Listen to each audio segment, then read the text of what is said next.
Des bébés ont-ils été contaminés sans le savoir à l'échelle mondiale? Le gouvernement français parle de dysfonctionnement majeur dans la gestion du scandale Lactalis. Il va relancer l'alerte dans les pharmacies, les hôpitaux et demander de nouveaux contrôles.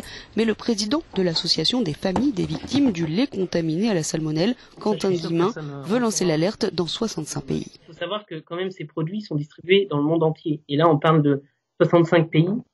Et donc, il y a quand même un sujet aussi sur où sont ces boîtes. Parce que on parle de plusieurs millions de boîtes, dizaines de millions de boîtes, et aujourd'hui on ne sait pas où sont ces boîtes. Et donc je voudrais dire à vos auditeurs spécifiquement, et notamment les auditeurs qui ne sont pas français, qui ne vivent pas le scandale au quotidien, de ne pas consommer ce lait. Si vous avez ce type de lait, donc on peut le dire, les marques, c'est Pico, Millumel, voilà, je vous conseille de ne pas les consommer parce que vraiment il y a un danger pour la santé de votre enfant.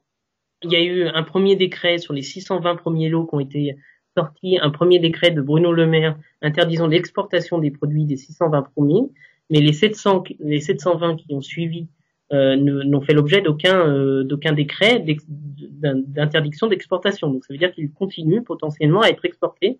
Et donc, je vous le dis, nous demanderons aussi où sont ces plusieurs dizaines de millions de boîtes. D'ailleurs, on ne sait même pas exactement le nombre, parce que il faut pas qu'on continue à les vendre à l'étranger.